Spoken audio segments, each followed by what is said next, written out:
अस्सलाम वालेकुम dear students. अगर आज देखा जाए तो हमारा दो छोटे छोटे टॉपिक हैं, लेकिन है दोनों ही इम्पोर्टेंट है। मतलब एक लॉन्ग ज़रा टॉपिक है, उसमें से मैंने कुछ पोर्शन लिया है, पूरा भी मैं नहीं करवाऊँगा क्योंकि ज़रा टफ है।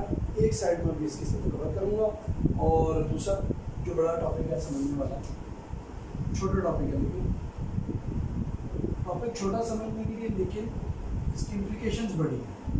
इलेक्ट्रिक लाइंस ऑफ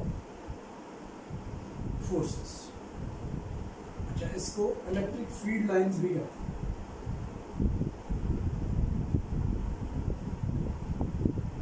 ठीक है, ये क्या होती है जरा देखिए। ये कुछ असूल हैं related to electrostatics. Electric field और उसके फिनोमेना से रिलेटेड कुछ असूल है जो आज हम तय कर लेंगे, और ये असूल हवा में नहीं है, कुछ एक्सपेरिमेंटेशंस और ऑब्जर्वेशंस के बाद ये असूल बनाएंगे। सबसे पहले बात ये इलेक्ट्रिक लाइंस ऑफ फोर्सेस होती है। डेफिनेशन ये है, the imaginary lines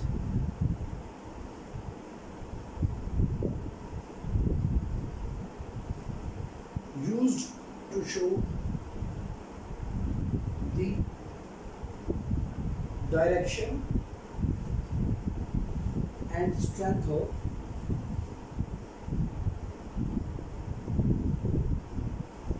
electric field.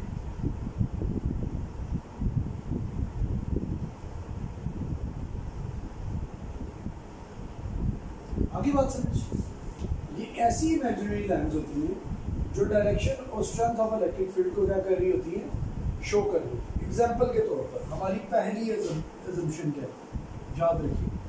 पहली अजम्पशन ये है कि हम कहते हैं कि electric lines of forces positive charge से हमेशा निकलती हैं राइट एंगल के साथ। ठीक है, ये पहली अजम्पशन है हमारी, रीनोन अजम्पशन, ये याद रखिए। और कन्वेंशनल जिसे कहते हैं ना फिजिक्स, कन्वेंशनल फिजिक्स का ये पहला पार्ट है कि हम हमेशा कहते हैं कि पॉजिटिव चार्ज से इलेक्ट्रिक लाइंस ऑफ फोर्सेस निकलती हैं और नेगेटिव चार्ज की तरफ इलेक्ट्रिक लाइंस ऑफ फोर्सेस आती हैं, और निकलते और आते वक्त एंगल जो रखती हैं सरफेस के साथ, वो क्या रखती हैं, 90 डिग्री एंगल। इसकी दफ़ा नेगेटिव की तरफ दफ़ा हमने एरोस इनवर्ड बनाए और पॉजिटिव की दफ़ा एरोस आउटवर्ड बनाए। ठीक है, तो फर्स्ट स्टेटमेंट ये है, electric lines of forces are always originated from positive charge at right angle and terminated on negative charge at right angle. देखिए राइट एंगल से क्या मुराद है, देखिए अगर इस जगह पर मैं देखूं तो ये लाइन क्या है, बिल्कुल 90 डिग्री में ऐसे नहीं जाएगी। क्यों? क्योंकि ये लॉज ऑफ फिजिक्स के इसलिए खिलाफ है कि अगर ये लाइन ऐसे चलेगी तो ये दो लाइंस आपस में कट कर सकती है। तो पॉजिटिव को क्या करता है, repel.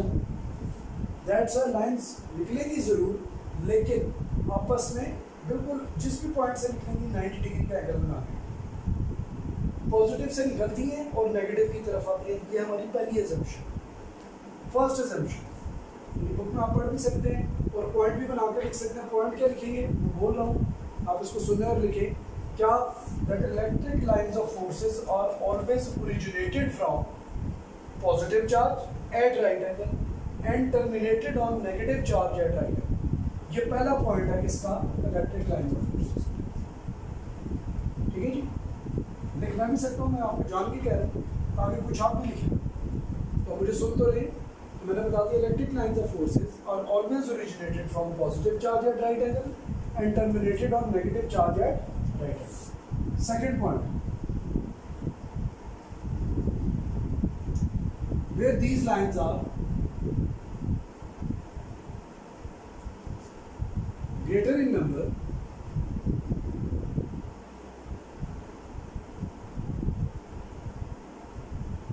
the electric field is stronger, where these are lesser in number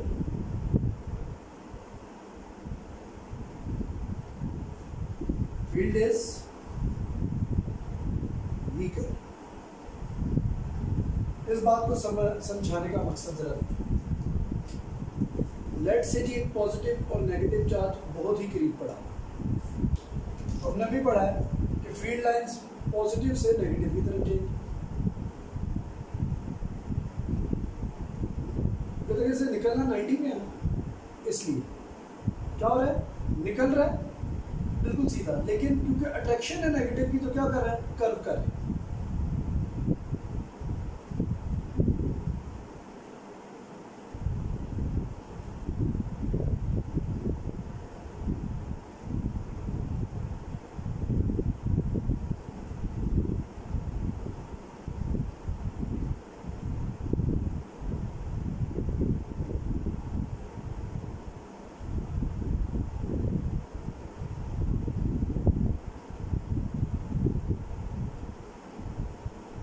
ये बताने का क्या मकसद है कि ये लाइन्स यहाँ से निकल रही हैं और बड़ा लूप क्रिएट करके क्या कर रही है, यहाँ पर आ रही है ऐसे। आगे बात से इस बात को समझाने का मकसद ये।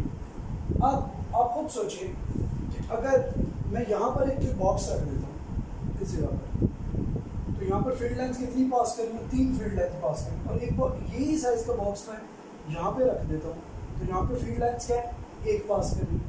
Where there are greater in number, field will be stronger. यहाँ पर इलेक्ट्रिक फील्ड ज़्यादा है और यहाँ पर इलेक्ट्रिक फील्ड की value come. Simple is that. इस पॉइंट का मतलब ये। तो ये 2 चार्जेस के दरम्यान मैंने इलेक्ट्रिक फील्ड आपको ड्रॉ करके बताई। तो पेज नंबर अगर आप आएंगे ना 75 पे, तो उसके राइट साइड पर इलेक्ट्रिक फील्ड लाइन्स की उसने पॉजिटिव और नेगेटिव की बड़ी प्यारी पिक्चर बनाई है। तो इसमें देख लें बिल्कुल सामने कितनी ज़्यादा स्ट्रॉन्ग फील्ड है, क्योंकि आप साइडवेज जा रहे हैं, ये इधर जा रहे हैं, तो फील्ड क्या होती जा रही है, वीक होती है। So where these field lines are greater in number, we assume that the electric field is stronger there, and where they are lesser in number, field is weaker. Okay जी, third point बड़ा important point है, no two lines can cross each other.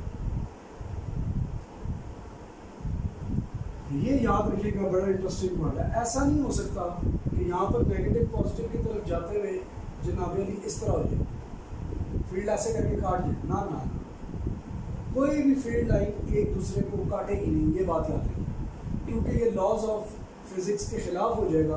देखो अगर ये field line ऐसे जा रही है और ये जाते हुए इसको काट देती है, तो इसका मतलब है पॉजिटिव और पॉजिटिव आपस में अट्रैक्ट कर रहा है, पॉसिबल है।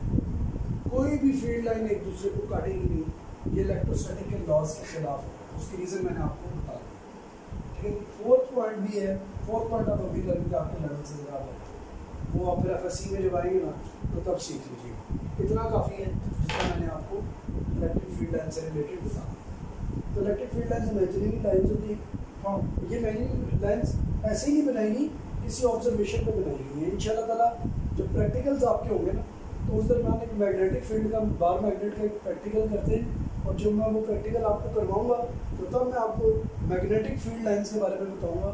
वो भी इसी शेप में बनेंगी जैसे भी पॉजिटिव और नेगेटिव का मैंने कॉम्बिनेशन बनाया था, विच शोज दैट कि जब भी पॉजिटिव और नेगेटिव के दरमियान फील्ड बनती है उसकी शेप तकरीबन यही बन जाती है जो भी हमने ड्रॉ की। तो ये अकॉर्डिंग टू सर्टेन एजम्पशंस जो है और ऑब्जर्वेशंस, ये 3 स्टेटमेंट्स लिखी गई। अच्छा, ये कंप्लीट हो गया। अब एक छोटा सा टॉपिक है, वो समझना बड़ा जरूरी है। देखिए नेचुरल बात है, हम इतना इलेक्ट्रोस्टैटिक्स पढ़ चुके हैं। लेट से जी ये पॉजिटिव प्लेट है, ठीक है जी, और ये एक नेगेटिव प्लेट, और एक दूसरे के बिल्कुल पास पड़ी है, बिल्कुल दूर नहीं पड़ी, बिल्कुल पास पड़ी है। हमने बैटरी के साथ कनेक्ट किया हुआ, पॉजिटिव टर्मिनल नेगेटिव के साथ। ये पॉजिटिव चार्ज करेगा, नेगेटिव चार्ज। मुझे बताएं यहाँ पर एक पॉजिटिव चार्ज पड़ा हुआ है, पॉजिटिव चार्ज, टेस्ट चार्ज, ये क्या करेगा? इलेक्ट्रोस्टैटिक्स के लॉज के मुताबिक ये चार्ज A पॉइंट से B पॉइंट की तरफ आराम से चला जाएगा, because of electrostatic repulsion and attraction. ये इसे रिपेल करेगा और वो इसे अट्रैक्ट करेगा, ये चार्ज इजीली इधर से मूव करेगा। ये नेचर फितरत है कि unlike charges attract each other whereas like charges जो है वो रिपेल ईच अदर। तो ये चार्ज मुझे जोर नहीं लगाना पड़ेगा, ये चला जाएगा ऐसे ही, जैसे इस मार्कर में मुझे जोर नहीं लगाना पड़ा, ये ऑटोमेटिकली अल्लाह ताला ने जो ग्रेविटी बनाई है उसकी वजह से ये नीचे चला। ऐसे ही क्या मुझे जोर लगाना पड़ेगा इसे नीचे भीतर? हाँ, जोर कब लगाना पड़ेगा? जब मैं इसे ऊपर फेंक दूँ, अगेंस्ट ग्रेविटी। यही बात आप इधर समझिए। अगर मैं किसी पॉजिटिव चार्ज को इस तरह की सिचुएशन में पॉइंट बी से पॉइंट ए की तरफ खुद लेके जाना चाहता हूँ, तो मुझे बताओ क्या मैं अगेंस्ट इलेक्ट्रिक फील्ड नहीं चल रहा? चल रहा। इलेक्ट्रिक फील्ड की सिचुएशन ये कहती है कि पॉजिटिव चार्ज ए से बी पे जाएगा, लेकिन मैं इसे मूव कराना चाह रहा हूँ बी से ए की तरफ। तो मुझे बताओ जब ये चार्ज बी से ए की तरफ जाएगा तो मुझे इसके ऊपर फोर्स नहीं लगानी पड़ेगी, मुझे इसके ऊपर काम नहीं करना पड़ेगा। लेकिन उस काम करने का एक फ़ायदा ये होगा कि ये काम इस चार्ज के अंदर स्टोर हो जाएगा। जैसे अभी ये मार्कर है, ये इधर पड़ा हुआ है, मैंने इसके ऊपर वर्क किया और मैंने इसे उठा के इधर रख दिया, तो मैंने इसके ऊपर काम किया और इसके अंदर स्टोर हो गई। काम कैसे यूज़ हो सकता है? ऐसे, जब मैंने इसे ड्रॉप किया तो एनर्जी मैंने दोबारा से यूटिलाइज करी। जैसे डैम्स में पानी को हाइट पे ले जाया जाता है और फिर हाइट से जब वो टरबाइन के ऊपर टकराते हैं तो टरबाइन तेज़ी से चलते हैं। हम पोटेंशियल एनर्जी के को यूज़, लेकिन पहले हम हाइट तक लेकर जाते हैं पानी।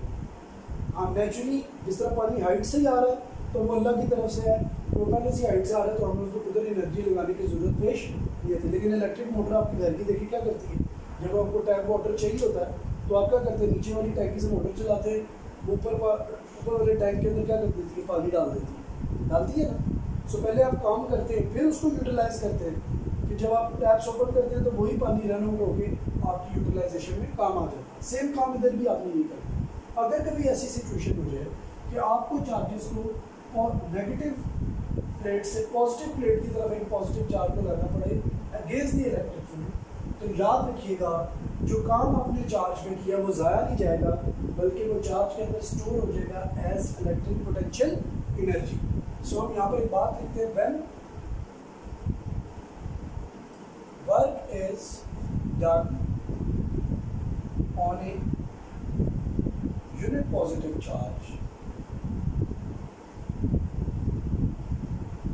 to move it from point of lower potential to point of higher potential against the electric field,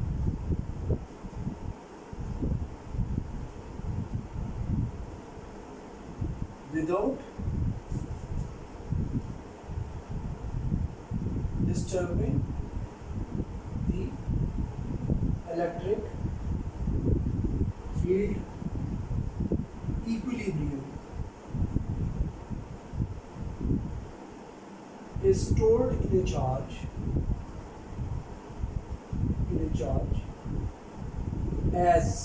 as what? यहाँ पे लिखूंगा as electric potential energy। बात को समझाने का मकसद ये भी याद रखिएगा कि ये A पॉइंट हायर पोटेंशियल है और ये B पॉइंट लोअर पोटेंशियल है। क्यों? नेचुरल सी बात है, ये मार्कर कौन सा पोटेंशियल? हायर फेंका, ये टेबल कौन सा पोटेंशियल है? लोअर। नेचुरल सी बात है। इसी तरीके से चार्ज जो खुद मूव कर रहा है तो यानी कि ऊपर से नीचे जा रहा है, तो ये प्लेट हायर पोटेंशियल पे और ये लोअर पे, इसीलिए चार्ज पॉजिटिव से नेगेटिव की तरफ मूव कर रहा है। आगे बात समझ?